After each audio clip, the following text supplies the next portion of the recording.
একটা সন্তানের প্রতি পিতামাতার কাছে 12টা হক থাকে। কয়টা? 12টা। 1 নাম্বার বলেছিলাম সন্তানের জন্য একজন আদর্শ মা দরকার। কি দরকার? একজন আদর্শ মা দরকার। যে মাটা একটা সন্তানের আদর্শ মা হতে পারে এরকম একজন মায়ের ব্যবস্থা করা। এজন্য রাসূলুল্লাহ সাল্লাল্লাহু আলাইহি ওয়াসাল্লাম 4টা থিওরি বলেছেন। কয়টা? 4টা। 1 নাম্বার বলেছেন লিমা লিহা, 2 নাম্বার বলেছেন ওয়ালি হাসাবিহা, 3 নাম্বার বলেছেন ওয়ালি জামালিহা, 4 নাম্বার বলেছেন ওয়ালি দীনিহা। এরপরে রাসূলুল্লাহ সাল্লাল্লাহু আলাইহি ওয়াসাল্লাম বলেছেন ফাজফুর বিজালিকা দ্বীন, আদর্শ মা পাওয়ার জন্য সর্বশেষ যেটা সেটা তোমরা দিনদার স্ত্রী খুঁজবা। কি খুঁজবা? দিনদার স্ত্রী। কারণ এই পৃথিবীর মধ্যে সবচাইতে দামি এবং শ্রেষ্ঠ সম্পদ হলো নেককার স্ত্রী। কি? নেককার স্ত্রী। যেই ঘরের ভিতরে নেককার স্ত্রী আছে সেই ঘরের ভিতরে শান্তি আছে। আপনি কোটি কোটি টাকার মালিক, আপনি বাহির থেকে আসছেন, আপনার স্ত্রী আপনার সাথে খারাপ ব্যবহার করে, বলেন আপনার কোটি কোটি টাকার দাম আছে? ওই ঘরটাকে আপনার কাছে জাহান্নাম মনে হবে, ওই ঘরে আসতে মন চাবে না। আর যদি আপনার স্ত্রী পরহেজগার হয়, আমলদার হয়, তাহলে আপনার ঘরে যদি টাকাও না থাকে কিন্তু আপনার মনের ভিতরে শান্তি থাকবে। এই জন্য রাসূলুল্লাহ সাল্লাল্লাহু আলাইহি ওয়াসাল্লাম বলেছেন যে তোমরা দ্বীনকে প্রাধান্য দিবা। কারণ তোমার হতে পারে সম্পদ নাই কিন্তু তোমার ঘরের ভিতরে আল্লাহ পাক শান্তি দিয়ে দিবেন। শান্তি জিনিসটাই দরকার। আপনার কোটি কোটি টাকা দরকার নাই, আপনার শান্তি জিনিসটাই দরকার। কিন্তু সেই শান্তি আমাদের নাই, কারণ আমরা দ্বীনকে প্রাধান্য দেই নাই। আমরা দ্বীন ছাড়া বাকি 3টাকে প্রাধান্য দেই। এই জন্য অধিকাংশ ঘরের ভিতরে কলম শান্তি পাওয়া যায় না। যায়? বলেন যায় না। স্ত্রী শ্বশুর শাশুড়ির দ্বারা কষ্ট পেতেছে, আবার শ্বশুর শাশুড়ি স্ত্রীর দ্বারা কষ্ট পেতেছে। পায় কিনা? পায়। একটা দ্বারা কষ্ট পেতেইছে। এর কারণ হলো কেউ দিনদারত্ব প্রাধান্য দেয় না, কেউ দিনদার খোঁজে না। ছেলের জন্য দিনদার বউ আনা দরকার, আবার বাবার জন্য উচিত দিনদার মেয়ে খোঁজা দরকার। এটা যখন পাবে তখনই সে মা আদর্শ সন্তান গঠন করার জন্য ভূমিকা রাখবে। এই জন্য রাসূলুল্লাহ সাল্লাল্লাহু আলাইহি ওয়াসাল্লাম বলেছেন 1 নাম্বার আদর্শ মা দরকার। 1 নাম্বারে কি? আদর্শ মা দরকার। 2 নাম্বার বলেছেন আদর্শ নেককার সন্তানের জন্য স্বামী এবং স্ত্রীকে আল্লাহর কাছে দোয়া করা দরকার। কি বলেছেন? দোয়া করা দরকার। স্বামী তিনি আল্লাহর কাছে নামাজ পড়ে দোয়া করবেন, আল্লাহ তুমি আমাকে একজন নেককার সন্তান দাও, তুমি আমাকে একজন নেককার স্ত্রী দাও। এভাবে আল্লাহর কাছে দোয়া করতে হবে। আবার মেয়েরও আল্লাহর কাছে দোয়া করবে, তুমি আমাকে একজন আদর্শ স্বামী দাও, আবার আমাকে আদর্শ সন্তান দাও, যাতে করে আমি শান্তিতে থাকতে পারি। এই জন্য আল্লাহ পাক স্বয়ং কোরআনের ভিতরে প্রত্যেকটা মানুষকে দোয়া শিক্ষা দিয়েছেন আদর্শ স্ত্রী এবং আদর্শ সন্তানের জন্য, যাতে করে প্রত্যেকটা মানুষের ভিতরে শান্তি অনুভূত হয়। এই জন্য শিক্ষা দিয়েছেন আল্লাহ পাক। আল্লাহ রাব্বুল আলামিন বলেছেন রব্বানা হাব লানা মিন আজওয়াজিনা ওয়া যুররিয়াতিনা কুররাতা আয়ুনি ওয়াজআলনা লিল মুত্তাকিনা ইমামা। আল্লাহ শিক্ষা দিতেছেন তোমরা আমার কাছে দোয়া করো, আয় আল্লাহ তুমি আমাকে স্বামী হিসাবে, স্ত্রী, পিতা হিসাবে এমন সন্তান দাও যেই সন্তান দেখলে আমার চোখটা জুড়িয়ে যায়, নয়নটা জুড়িয়ে যায়। এরকমভাবে দোয়া করা। বাবারে সন্তান দেখলে ছিটকায়, ছিটকায় কিনা? আবার সন্তান পিতারে দেখলে ছিটকায়, ছিটকায় কিনা? শান্তি নাই, সন্তান দ্বারাও শান্তি নাই, স্ত্রী দ্বারাও শান্তি নাই। এই জন্য আল্লাহ পাক শান্তির জন্য বান্দাকে স্বয়ং দোয়া শিক্ষা দিয়েছেন। কিন্তু বলেন তো কতজন মানুষ আল্লাহর কাছে দোয়া করে? বলেন করে? কেউ দোয়া করে না। এই জন্য আল্লাহ পাক ঘরের ভিতরে কোনো শান্তি দেয় না। এই জন্য আদর্শ সন্তানের জন্য পিতা এবং মাতার জন্য দোয়া করা, আল্লাহর কাছে আদর্শ সন্তান চাওয়া, যেই সন্তান বাবা মার সুনাম করবে, বাবা মাকে আলগিয়ে রাখবে শেষ বয়সে, এরকম সন্তানের জন্য আল্লাহর কাছে দোয়া করা। নাম্বার 3, মায়ের গর্ভে যখন সন্তান আসে সেই সন্তানকে যথাযথভাবে পরিচর্যা করা। কারণ অধিকাংশ মা যখন প্রথম তারা গর্ভধারণ করেন তখন তারা অধিকাংশ বোঝে না, ঠিক কিনা? এই জন্য না বোঝার কারণে তাদেরকে ডাক্তারের কাছে, অভিজ্ঞ ডাক্তারের কাছে নিয়ে সন্তানকে যথাযথভাবে পরিচর্যা করা। অনেক সন্তান দেখবেন পুষ্টি হয় না, এরকম আছে না? সন্তান একেবারে মানে রোগন্য থাকে, কারণ তারা অবহেলা করে। কি করে? অবহেলা করে। এই জন্য সন্তানকে সুস্থ গঠনের জন্য তাদেরকে যত্নবান হতে হবে এবং তাদেরকে গুনাহ পরিহার করতে হবে। কি করতে হবে? গুনাহ পরিহার করে চলতে হবে। বর্তমান মায়েরা যখন তারা গর্ভে ধারণ করে তখন তাদের কাজ কম হয়ে যায়, যার কারণে তারা বসে বসে টিভির সামনে সারাক্ষণ কাটিয়ে দেয়, মোবাইলে নাটক দেখে। আছে কিনা বলেন?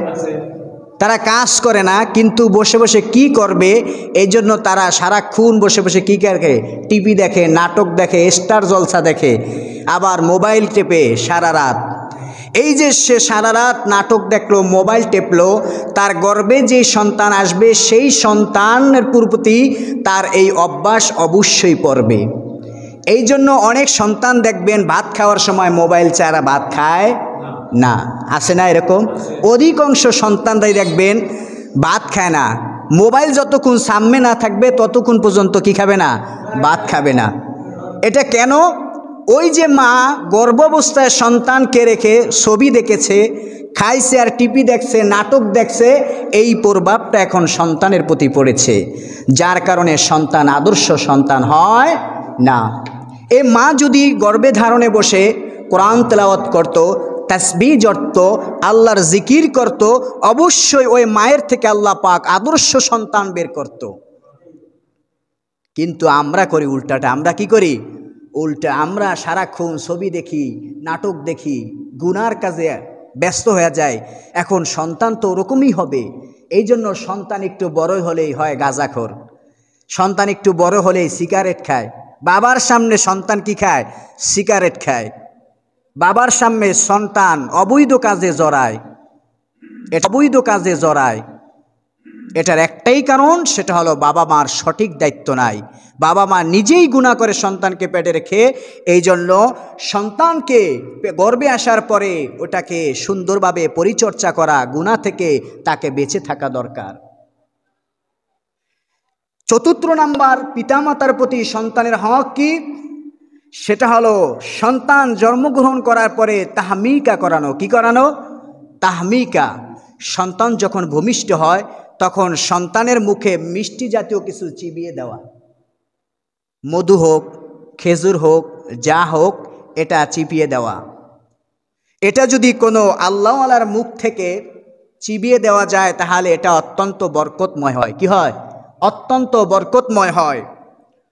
রাসূলুল্লাহ সাল্লাল্লাহু আলাইহি ওয়াসাল্লামের একজন সাহাবী হযরতে আনাস রাদিয়াল্লাহু তাআলা আনহুকে, হযরতে আনাস রাদিয়াল্লাহু তাআলা আনহু বলেন, আবু তলহার ঘরে একজন শিশু যখন জন্মগ্রহণ করে তখন তাকে দিয়ে শিশুকে মুহাম্মদুর রাসূলুল্লাহ সাল্লাল্লাহু আলাইহি ওয়াসাল্লামের কাছে পাঠিয়ে দিলেন। যখন শিশুকে নিয়ে মুহাম্মদের কাছে গেলেন তখন রাসূলুল্লাহ সাল্লাল্লাহু আলাইহি ওয়াসাল্লাম জিজ্ঞাসা করেছেন, তোমাদের সাথে কি কিছু এনেছো? তখন তারা বলেন, হ্যাঁ ইয়া রাসূলুল্লাহ, আমরা খেজুর নিয়ে আসছি কিছু। তখন রাসূলুল্লাহ সাল্লাল্লাহু আলাইহি ওয়াসাল্লাম বলেছেন যে আমাকে একটা খেজুর দাও। রাসূলুল্লাহর কাছে খেজুর দিলেন। রাসূলুল্লাহ সাল্লাল্লাহু আলাইহি ওয়াসাল্লাম খেজুরটা চিবিয়ে সন্তানের মুখে দিলেন। এটা হলো বরকত। এটা কি? বরকত। এই যে সন্তানকে তাহমিকা করালেন, এর অর্থ হলো সন্তান কিভাবে মায়ের বুকের থেকে দুধ টেনে খাবেন এটা শিক্ষা দেওয়া। এটা কি দেওয়া? শিক্ষা দেওয়া। এই শিক্ষাটা যদি কোনো বরকতওয়ালার কাছ থেকে হয় তাহলে অবশ্যই তার জবান দ্বারা কোনো হারাম, কোনো অশ্লীল জিনিস তার জবান দ্বারা বের হতে পারে না। কারণ সে জবানের ভিতরে কি আছে? বরকত লেগে আছে। আল্লাহওয়ালার কোনো দিন সিগারেট খায় বলেন? গাঞ্জা খায়, মদ খায়, গালি দেয়, ইয়াবা খায়? বরং তাদের মুখ হলো পবিত্র, তাদের জবান পবিত্র। যেই পবিত্র জবান থেকে কোনো অপর কোনো জবানের ভিতরে অপবিত্র জবান দ্বারা কোনো দিন সেই পবিত্র জবান নষ্ট হতে পারে না। কারণ শিশুর সন্তানের জবান হলো পবিত্র। তার জবানের দ্বারা কি ছোটকালে সে অন্যায় কাজ করেছে বলেন? কাউকে গালি দিয়েছে, কোনো হারাম জিনিস ভক্ষণ করেছেন? সর্বপ্রথম তার জবানটা পবিত্র। এই জন্য পবিত্র জবানকে পবিত্র জিনিস দ্বারা কি করা? প্রথম কাজ শুরু করা। এজন্য প্রত্যেকটা পিতামাতার প্রতি সন্তানের যে চতুর্থ হক সেটা হলো তাকে কোনো আল্লাহওয়ালার কাছ থেকে তাহমিকা করানো। তাকে সর্বপ্রথম কোনো কিছু খেতে দেওয়া, মধু হোক, কি হোক, মধু অথবা খেজুর, কোনো মিষ্টি জাতীয় দ্রব্য তার মুখে দেওয়া। সে দেখবেন ওটা চুতে থাকবে, কি থাকবে? চুতে থাকবে। এই চোয়া থেকেই সে শিক্ষা নেবে। কিন্তু এটা অধিকাংশ সময় আমাদের স্মরণ থাকে না। থাকে বলেন? সন্তান হলে আমরা বিভিন্ন কাজে জড়া যাই। এবং পঞ্চম নাম্বার যেটা বলেছেন, শিশু সন্তানের কানে আজান দেওয়া। কি দেওয়া? আজান দেওয়া। ডান কানে আজান দেওয়া, বাম কানে ইকামত দেওয়া। আমরা অনেক সময় হসপিটাল নিয়ে যাই। কোথায়? হসপিটালে নিয়ে যাই। আমাদের অধিকাংশ এখন সিজার হয়। কি হয়? সিজার হয়। কারণ ভরসা এখন আল্লাহর প্রতি নাই। সমস্যা দেখলে দৌড় দিয়া সিজারে চলে যায়। যাই হোক, সিজারের ডাক্তারগুলো তেমন তারা ইসলামী মাইন্ডেন না বর্তমানে। বলেন মাইন্ডেন? ইসলামী মাইন্ডেন না। সন্তানের কানে আজান দেওয়া, ডান কানে আজান দেওয়া, বাম কাজে ইকামাত দেওয়া, এটা কয়জন বাবা মা জানে বলেন? আর ডাক্তাররাই কি জানে বলেন? জানে না। কিভাবে আজান দিতে হয়? প্রত্যেকটা শিশু সন্তানের কানে সর্বপ্রথম তাওহীদের বাণী পৌঁছায়া দেওয়া, যাতে করে তার কাছে শয়তান না আসতে পারে। কি না আসতে পারে? শয়তান না আসতে পারে। শয়তান থেকে দূরে রাখার জন্য তার কানে সর্বপ্রথম কি দেওয়া? আল্লাহর একাত্মবাদ, রাসূলের বাণীকে তার কানের ভিতরে পৌঁছে দেওয়া। যে কানের ভিতরে আজান এবং ইকামাত হবে, ওই কান দ্বারা কোনোদিন অশ্লীল কোনো জিনিস শুনতে পারে না। আকামাত এবং আজান, ডান কানে অবশ্যই আপনাকে আজান দিতে হবে এবং আকামাত দিতে হবে। এটা কি? সুন্নত।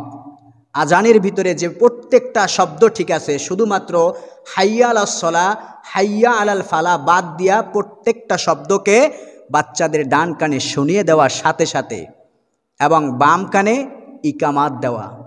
এটা কি আমরা অধিকাংশ সন্তানকে করি না, যার কারণে সন্তানগুলো আদর্শবান হয় না, আল্লাহ প্রেমিক হয় না, হয় তারা শয়তান প্রেমিক। কি প্রেমিক? শয়তান প্রেমিক হয়। এই জন্য সন্তানের কাছে পঞ্চম নাম্বার পিতামাতার প্রতি যে সন্তানের হক, সেটা হলো ভূমিষ্ঠ হওয়ার সাথে সাথে তার কানের ভিতরে আজান পৌঁছে দিবেন। কি পৌঁছে দিবেন? আজান এবং আকামাত। আপনার নাতি হোক, আপনার যাই হোক না কেন, এটা প্রত্যেকটাকে শুনিয়ে দিবেন যে বাচ্চা ভূমিষ্ঠ হওয়ার সাথে সাথে তার কানের ভিতরে, চাই নারী হোক পুরুষ হোক, তার কানের ভিতরে আপনারা আজান পৌঁছাইয়া দিবেন ইনশাআল্লাহ। এই দায়িত্বটা আপনারা যথাযথভাবে পালন করবেন। ষষ্ঠ নাম্বার যেটা, সেটা হলো বাচ্চার সুন্দর নাম রাখা। কি রাখা? সুন্দর নাম রাখা বাচ্চার জন্য। আজকে আমরা বাচ্চার এমন নাম রাখি, বাচ্চা কি মুসলমান নাকি খ্রিস্টান নাকি হিন্দু সেটা বোঝা যায় না।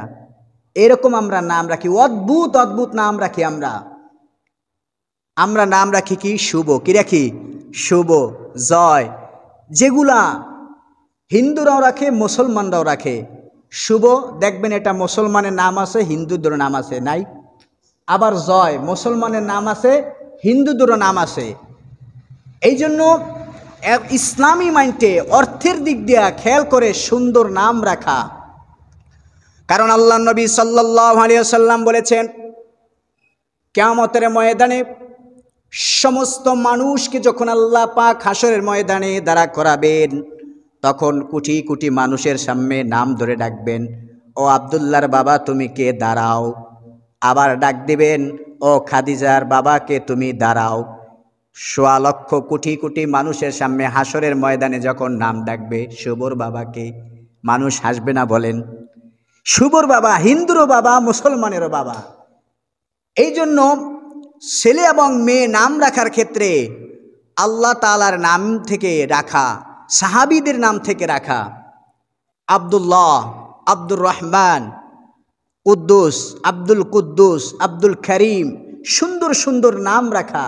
সাহাবীদের নাম আছে, আবু বকর, ওসমান, আলী, বুজুর্গদের সুন্দর সুন্দর নাম আছে। অর্থের দিক দিয়ে খেয়াল করে সন্তানের নাম রাখা। আমরা এমন রাখি যে সন্তানের নাম খুঁজে অনেক কষ্ট, অনেক খোঁজা কি কষ্ট। মহিলাদের নাম রাখা, সাহাবীদের মহিলাদের নাম দিয়ে নাম রাখা, সুন্দর সুন্দর নাম আছে। এরকম নামের ক্ষেত্রে সুন্দর নাম রাখা, যেই নাম রাখলে বোঝা যাবে সে অবশ্যই মুসলমান, সে অবশ্যই কি মুসলমান, এরকম নাম রাখা। আবার আমরা রাখি ঠিকই, কিন্তু নামগুলোকে আমরা অনেক সময় ব্যঙ্গ করি। কি করি? ব্যঙ্গ করে বলি। নাম হয়েছে আব্দুর রহমান, আমরা বলি রহমান। কি বলি? রহমান। নাম হয়েছে আব্দুল কুদ্দুস, আমরা বলি কুদ্দুস। এগুলো হলো আল্লাহর নাম। এগুলা কি? আল্লাহর নাম। আব্দুর রহমান এটা বলতে হবে। আব্দুন শব্দের অর্থ আল্লাহর বান্দা। আব্দুর রহমান দয়াময়, আল্লাহর বান্দা। দয়াময় কি? আল্লাহর বান্দা। আর শুধু রহমান যদি বলি, রহমান হলো একমাত্র কে? আল্লাহ। কে? আল্লাহ। এই শুধু রহমান বলার দ্বারা আপনার গুনাহ হবে। কি হবে? গুনাহ হবে এটার দ্বারা। যদি আপনি কোনো অন্য মাইন্ডে যদি রহমান বলে ডাক দেন, তাহলে অবশ্যই আপনার কি হবে? কুফরি হবে, ঈমান চলে যাবে। কারণ রহমান একজন, তিনি কে? আল্লাহ। এই জন্য নামকে ব্যঙ্গ করা যাবে না, সুন্দর করে বলতে হবে। আব্দুর রহমান, আব্দুল করিম, আব্দুল কুদ্দুস, এর দ্বারা হলো যে দয়াময় আল্লাহর বান্দা, তাকে বুঝাতে হবে। কিন্তু আমরা অধিকাংশ সময় আল্লাহর নামগুলোকে কি করি? ব্যঙ্গ করি। এর দ্বারা গুনাহ হবে। এর দ্বারা কি হবে?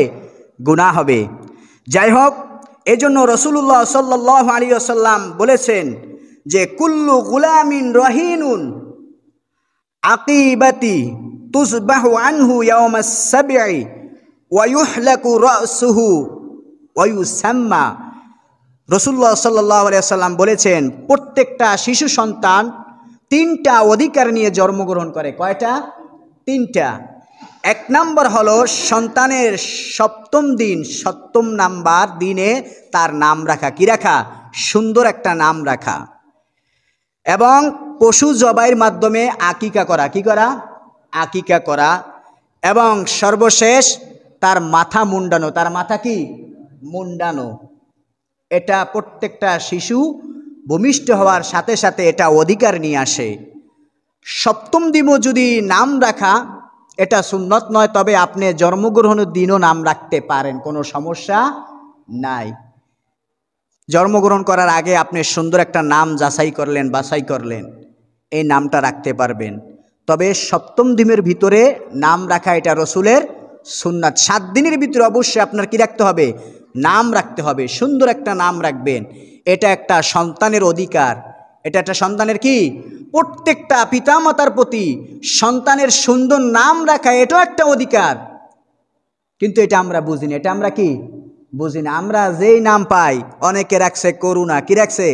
সন্তানের নাম রাখছে করুণা। আবার বিভিন্ন ঘূর্ণিঝড় রাখে না, ওই ঘূর্ণিঝড়ের নাম রাখে। বলেন কত বড় অদ্ভুত জ্ঞান হতে পারে।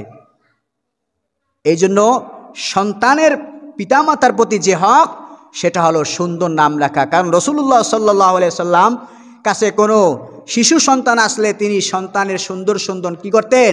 নাম রেখে দিতেন। আরেকটা যেটা বলেছি সেটা হলো আকিকা করা। কি বলেছি? আকিকা করা। সপ্তম দিনে আকিকা করা সুন্নাত। ছেলে হলে 2টা ছাগল। কয়টা? 2টা ছাগল। আর মেয়ে হলে 1টা ছাগল।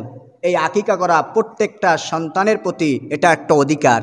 কারণ সন্তান যে পৃথিবীর মধ্যে আসছে, যত বিপদ আপদ আছে যেন আল্লাহ দূর করে দেয়, শুকরিয়ার জন্য কি করা? আকিকা করা। এই আকিকা অবশ্যই আপনাকে করতে হবে। হয় আপনি যদি আপনার পিতামাতা না করে, আপনি যখন পারবেন তখন আপনি আকিকা করবেন, কিন্তু আকিকা আপনার করতেই হবে, এটা রসুলের সুন্নাত। এবং 7 নম্বরে হলো ছেলে হলে তার খতনা করা। কি করা? খতনা করা। এটা শুধু ইসলাম নয়, এটা প্রত্যেকটা ধর্ম এবং ডাক্তাররাই বলে থাকে যে খতনা করা এটা অনেক উপকার আছে। কি আছে? অনেক উপকার আছে। কারণ ওটা একটা জীবাণুর রাস্তা। কি রাস্তা? জীবাণুর রাস্তা। এটা শুধু ইসলাম নয়, বরং গোটা ডাক্তার গবেষণরা বলেছেন তারা যে খতনা করা এটা রসুলের সুন্নাত না, এটা মানব দেহের জন্য একটা উপকার। মানব দেহের জন্য কি উপকার? কারণ রসুল্লাহ সাল্লাল্লাহু আলাইহি সাল্লাম মানব দেহের উপকারের জন্যই সব কিছু বলেছেন। কিন্তু আমরা 7 বছর বয়সে সন্তানকে অবশ্যই কি করতে হবে? খতনা করতে হবে। কিন্তু আমাদের সন্তানের 10 বছর হয়ে যায়, 12 বছর হয়ে যায়, সেই সময় আমরা খতনা করাই, এরকমও আছে। অথচ 7 বয়সে খতনা এই জন্য করতে হবে কারণ প্রত্যেকটা সন্তানকে 7 বছর বয়সে নামাজের তাকিদ দিতে বলেছেন। কয় বছর? 7 বছরে। আর 7 বছরের পর প্রত্যেকটা সন্তানের ভিতরে একটা লজ্জা আল্লাহ দিয়ে দেন। কি দেন? লজ্জা দিয়ে দেন। এই জন্য ইসলাম বলেছেন 7 বছর বয়সে কি করতে হবে? সন্তানকে খতনা তোমাকে অবশ্যই করতে হবে। কারণ রাসূলুল্লাহ সাল্লাল্লাহু আলাইহি ওয়াসাল্লাম বলেছেন 5টি এমন কাজ আছে। কয়টা? 5টি এমন কাজ আছে যেগুলো প্রত্যেকটা মানুষের স্বভাবগত কাজ। কিগত কাজ? স্বভাবগত কাজ। 1 নম্বরে হলো খতনা করা। কি করা? খতনা করা। মুসলমান হলে অবশ্যই তাকে কি করতে হবে? খতনা করতে হবে। নাম্বার 2, নিচের অপ্রয়োজনীয় লোমকে পরিষ্কার করা। কি করা? পরিষ্কার করা। সর্বোচ্চ 40 দিন। কয় দিন? 40 দিন আপনি রাখতে পারেন। এরপরে রাখা সেখানে হারাম হবে। কি হবে? হারাম হবে, গুনাহ হবে। 40 দিনের ওপারে সর্বশেষ 40 দিন, এরপরে আর যাওয়া যাবে না। এবং বগলের লোমকে পরিষ্কার করা। কি করা? বগলের লোমকে পরিষ্কার করা। কিন্তু কিছু কিছু মানুষ এত বিশ্রী, এত নষ্ট, তারা 40 দিন তো দূরের কথা, 100 দিনও মনে হয় বগলের তারা লোম পরিষ্কার করে না, যার কারণে গন্ধ হয়ে যায়। কি হয়ে যায়? গন্ধ হয়ে যায়। এই জন্য আমরা অনেক মুরব্বীরা এটার প্রতি কোনো গুরুত্ব দেই না। নামাজ পড়ে ঠিকই, কিন্তু বগলের নিচে লোম কাটা যে সুন্নাত সেটা সে জানে না। এই জন্য 40 দিনের ভিতরে বগলের লোম কাটা এটাও একটা সুন্নত। এটা একটা কি? সুন্নত। এবং নখ কাটা। কি কাটা? নখ কাটা। অনেকের নখ দেখবেন অনেক বড় বড় থাকে, নখের ভিতরে জীবাণু থাকে, নখ কালো হয়ে যায়। আপনি অপ্রাসঙ্গিক কাজ করেন, সেই জীবাণু যদি আপনার নখের ভিতরে থাকে তাহলে আপনার পেটে অসুখ হবে। কি হবে? অসুখ হবে। সন্তানের নখ পিতামাতাকে ছোট বয়সে কেটে দিতে হবে। অনেক সন্তানের নখ অনেক বড় বড়, পিতামাতা খেয়ালও করে না। কি করে না? এই জন্য সন্তানের একটার পর একটা অসুখ লেগেই থাকে, ডাক্তারকে নিতেইছে, কিন্তু একটার পর একটা হতেছে। কেন? ওই যে তার নখের ভিতরে জীবাণু লেগে আছে, ওই জীবাণুটা তার পেটে গিয়ে তার ভিতরে রোগ সৃষ্টি করে। কি সৃষ্টি করে? এই জন্য অনেক সন্তান দেখবেন বড় হয় না। কি হয় না? বড় হয় না। দেহের গঠন ভালো হয় না, স্বাস্থ্যবান হয় না, সারাক্ষণ অসুখ লেগেই থাকে। এর কারণ সন্তানের প্রতি পিতামাতার যে একটা হক, নখ কেটে দেওয়া, সেটা সে কাটে না। এবং তার গোফ কাটা। কি কাটা? গোফ কাটা। এটা শিক্ষা দিতে হবে, প্রত্যেকটা সন্তানকে শিক্ষা দেওয়া। এটা পিতামাতার এটা একটা হক। সন্তানকে ইসলামের রীতিনীতি শিক্ষা দিবে কারা? বাবারা। কারা শিক্ষা দিবে? সর্ববিদ্যা, সর্বোত্তম শিক্ষা সেটাই যেটা সন্তান পিতামাতা থেকে শেখে। এই শিক্ষাটা সন্তান কিয়ামত পর্যন্ত ধরে রাখবে। ঠিক কিনা? কারণ পিতামাতার শিক্ষাই হলো বড় শিক্ষা। এটাই কি? বড় শিক্ষা। আপনি যা শিক্ষা দিবেন সন্তানকে, মরার আগ পর্যন্ত সেটা সে মনে রাখবে। এটা শিক্ষা দেওয়া। নখ কাটা, নখ বড় হলে কাটা, মোষ বড় হলে কাটা, এটা শিক্ষা দেওয়া প্রত্যেকটা সন্তানকে। কিন্তু আমরা সন্তান বড় হলে সন্তান বাবার সাথে কথা বলতে লজ্জা পায়, আবার সন্তান বাবার সাথে কথা বলতে কি পায়? লজ্জা পায়। যার কারণে বাবা এবং সন্তানের ভিতরে কোনো মহব্বত নাই। সন্তান এবং বাবার ভিতরে যেভাবে বালু এবং সিমেন্ট লেগে থাকে, এভাবে তাদের ভিতরে সম্পর্ক থাকতে হবে। তাহলে সেই সন্তান দ্বারা আপনি বৃদ্ধ বয়সে উপকার পাবেন। ঠিক কিনা? কিন্তু আপনার সন্তান এবং বাবার ভিতরে মহব্বত আছে বলেন? মহব্বত নাই। কারণ সন্তানের যে অধিকার, সেই অধিকার বাবা হক আদায় করে না, যার কারণে বৃদ্ধা বয়সে বাবাকে ঘর থেকে লাথি মেরে সন্তান বের করে দেয়। অথচ যেই সন্তানের উচিত ছিল বাবাকে বুকে টেনে নেওয়া, মাকে বুকে টেনে নেওয়া দরকার ছিল বৃদ্ধা বয়সে, কিন্তু সেই সন্তান বৃদ্ধ বয়সে বাবা মাকে লাথি মেরে ঘর থেকে বের করে দেয়। এরকম সামাজিক কুলাঙ্গার নাই? বলেন নাই? কেন হতেছে? এটা আমাদের কারণেই। কারণ আমরা সন্তানের অধিকার যথাযথভাবে পালন করি না, এটার জন্য আমরাই দায়ী, সন্তানের কোনো দায় নয়। এই জন্য রাসূলুল্লাহ সাল্লাল্লাহু আলাইহি ওয়াসাল্লাম বলেছেন 7 বছর বয়সে সন্তানকে কি করা? খতনা করা। 8 নম্বর হলো ছেলে এবং মেয়ের ভিতরে বৈষম্য দূর করা। কি বলেছেন? ছেলে এবং মেয়ের ভিতরে বৈষম্য দূর করা। কিছু কিছু পিতা আছে সন্তানকে অনেক ভালোবাসে, ছেলে সন্তানকে, আর মেয়ে সন্তানকে ভালোবাসে না, এরকম নাই বলেন? আবার অনেকে আছে মেয়েকে খুব আদর করে, সন্তানকে তেমন ভালোবাসে না, এরকম নাই? অথচ বৈষম্য দূর করা। রাসূলুল্লাহ সাল্লাল্লাহু আলাইহি ওয়াসাল্লাম বলেছেন সন্তানদেরকে তোমরা ভালোবাসবে, পিতামাতার উচিত সন্তানকে মহব্বত করা, ভালোবাসা। এই জন্য রাসূলুল্লাহ সাল্লাল্লাহু আলাইহি ওয়াসাল্লাম বলেছেন লা ইয়ারহামুল্লাহু মান লা ইয়ারহামুন নাস। আবার বলেছেন মাল্লাম ইয়ারহাম সগীরনা, যে ব্যক্তি ছোটদেরকে ভালোবাসে না, মহব্বত করে না, সে আমার দলে নয়। কিছু কিছু মানুষ আছে ছেলে সন্তান ছোট ছোট বাচ্চাদেরকে দেখলে ঝাড়ি মারে, অনর্থক ঝাড়ি মারে। কি মারে?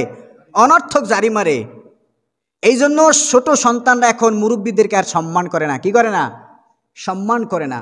কারণ তারা মহব্বত যে জিনিসটা সেটা তারা শিখায় না।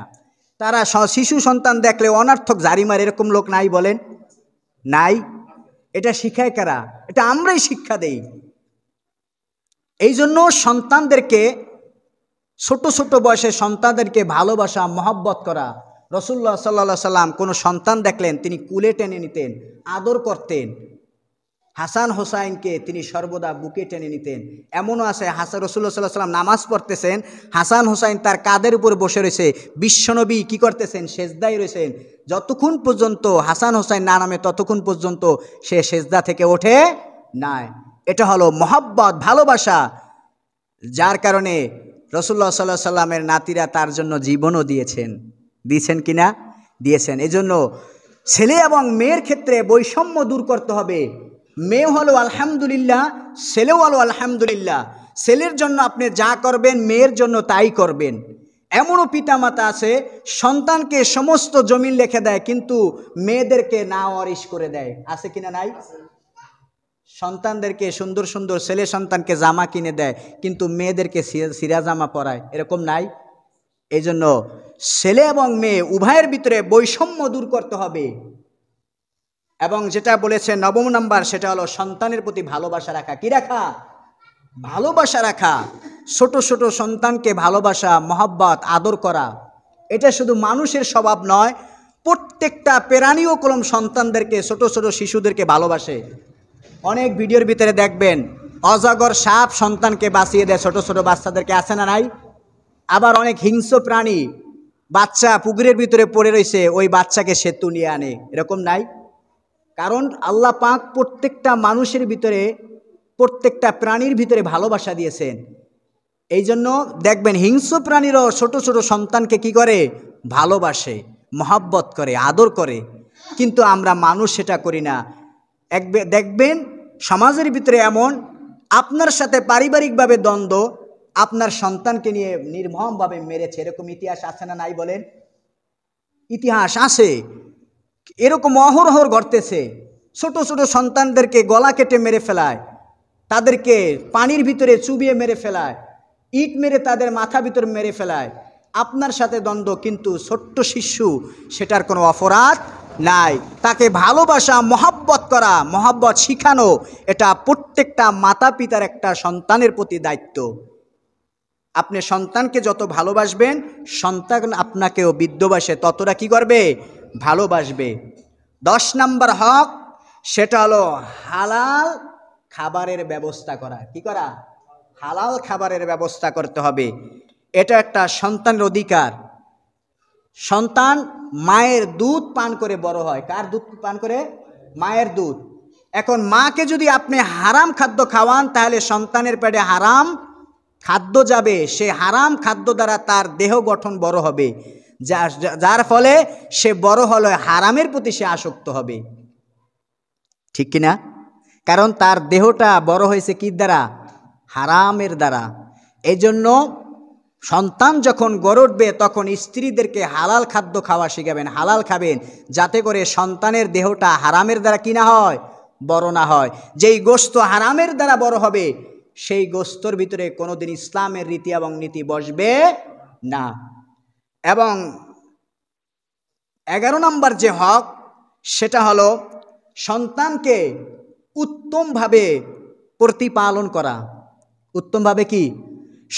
সন্তানকে আপনাকে ঈমানি শিক্ষা দিতে হবে, আল্লাহর পরিচয় শিক্ষা দিতে হবে, রসুলের পরিচয় শিক্ষা দিতে হবে, ইসলামের রীতি এবং নীতি শিক্ষা দিতে হবে, সন্তানকে চারিত্রিক শিক্ষা দিতে হবে। একজন মুরব্বী রাস্তা দিয়ে হেঁটে যেতেছে, ওই মুরব্বীর নাতির বসনা, তার সামনে সন্তান সিগারেট খায়, আর মানুষ বলে এই পোলাটা কার, বলে কিনা? মুরব্বীদের সাথে খারাপ ব্যবহার করে, তার চরিত্র সুন্দর না, যার কারণে ওই পিতামাতা তার চরিত্র সুন্দর করার জন্য তাকে কি করবে? নসিহাত করবে এবং তার বুদ্ধি ভিত্তিক তাকে শিক্ষা দিতে হবে। আমরা কি করি? যেই শিক্ষায় তাকে ধাপিত করি সেই শিক্ষাই তাকে চেষ্টা করি, এতে পড়ালেখা হোক আর না হোক। এজন্য সন্তানকে কি করতে হবে? তার মেধা ভিত্তিক, তার মেধার ভিতরে যেটা কাজ করে সেটা তাকে শিক্ষা দিতে হবে। তার শারীরিক সুস্থতার জন্য ইসলাম অনেক গুরুত্ব দিয়েছেন। কি দিয়েছেন? শারীরিক সুন্দর রাখা, মানসিকভাবে তাকে সান্ত্বনা দেওয়া, মানসিকভাবে স্বাস্থ্যগতভাবে তাকে সুরক্ষা নিশ্চিত করা প্রত্যেকটা সন্তানের জন্য পিতামাতার কাছে অধিকার। এবং সামাজিক শিক্ষায় তাকে নিশ্চিত করতে হবে। আপনার সন্তান পার্শ্ববর্তী একটা সন্তানের সাথে কি ব্যবহার করবে সেটা আপনাকে শিক্ষা দিতে হবে। কিন্তু আমরা শিক্ষা দেই, আমরা আরো উল্টাটা শিক্ষা দেই। আমরা আরো কি উল্টা শিক্ষা দেই, তোকে একটা মারলে তুই 5টা দিয়াবি, তোকে ভাত খাওয়াই না, এরকম বলে কিনা? এটা আমাদের জ্ঞানের অভাব, সন্তানকে ধ্বংস করি আমরাই। ওই যে সন্তানকে শিক্ষা দিছে একটা দিলে 5টা দিবি, এই সন্তান ঠিকই আবার বড় হইলে বাবাকে ঘুষি মারে, লাথি মারে, কিল মারে, ঘর থেকে বের করে দেয়। এটা শিক্ষা দিয়েছে কারা? আমরাই শিক্ষা দিতেছি। এই জন্য সন্তানকে সামাজিকভাবে কিভাবে সমাজে সে চলবে, পার্শ্ববর্তী সমাজের সাথে কিভাবে সে চলবে ফিরবে, এটা তাকে শিক্ষা দিতে হবে। এটাও একটা বাবা মার দায়িত্ব। এটা একটা কি? বাবা মার দায়িত্ব। সর্বশেষ 12 নম্বর যে শিক্ষা সেটা হলো সন্তানের বিছানাকে পৃথক রাখা। কি রাখা? পৃথক রাখা। এটা একটা সন্তানের জন্য বড় ভূমিকা। এটা বুঝতে হবে। এটা সমাজকে গঠন করার জন্য আলোচনা করতেছি। নামাজের আলোচনা করতে পারি, রোজার আলোচনা করতে পারি। নামাজ পড়ে বাবা, নামাজ পড়ে সন্তান ইয়াবা টানতেছে, তাই নামাজের আলোচনা করে লাভ আছে বলেন? বাবা হজ করছে, সন্তান গাঞ্জার আশায় আড্ডা যা বৈশা রয়েছে। এই জন্য সন্তানকে কিভাবে গঠন করা যায় সে আলোচনা করতেছি। 12 নম্বর যেটা, সন্তানের বিছানাকে আলাদা করে দেওয়া। রাসূলুল্লাহ সাল্লাল্লাহু আলাইহি ওয়াসাল্লাম বলেছেন 10 বছর বয়সে সন্তানের বিছানাকে কি করে দাও? আলাদা করে দাও। কারণ 10 বছর বয়সে সন্তানের ভিতরে একটা জ্ঞান আসে। বাবা মা কি করে এটা সন্তান তারা দেখে, অনেক সময় দেখে কি না? দেখে। এই জন্য সন্তানের বিছানাকে 10 বছর হলে, বর্তমান জমানায় 10 বছর না 7 বছর বয়সে আলাদা করা, এটাই উত্তম। এটাই কি উত্তম। সন্তান 10 বছর 15 বছর তারপর বাবা মার সাথে সন্তানকে এক বিছানায় রাখে, এটা ঠিক না। এটা কি না? ঠিক না। 10 বছর হলে সন্তানকে আলাদা বিছানা করে দিবেন। এটাও একটা সন্তানের অধিকার, এটা একটা সন্তানের হক। কিন্তু আমরা সেটা বুঝি, সন্তানের প্রতি ভালোবাসা দেখাই ঠিক, কিন্তু সন্তানকে আমরা নষ্ট করে ফেলি। এই জন্য 12 নম্বর যে সন্তানের পিতামাতার কাছে হক সেটা হলো 10 বছর বয়সে সন্তানের বিছানাকে কি করে দাও? আলাদা করে দাও। এই 11টা 12টা হক যেই পিতামাতা পালন করতে পারবে তার সন্তান দ্বারা সে কোনোদিন বৃদ্ধ বয়সে লাথি খাওয়া লাগবে না, কিল খাওয়া লাগবে না, ঘর থেকে বের হওয়া লাগবে না। অনেক পিতামাতা নামাজ পড়ে কান্দে, হুজুর আমার সন্তান তো ভালো না, খাবার দেয় না। কেন খাবার দিবে? সন্তানের হক তো তুমি কি করতে পারো না, পালন করতে পারো না। এই জন্য সন্তানের হক যথাযথভাবে পালন করবেন। আল্লাহ পাক আমাদেরকে যেই হক শুনলাম সেই হককে যথাযথভাবে পালন করার তৌফিক দান করুক। সকলে বলে আমিন।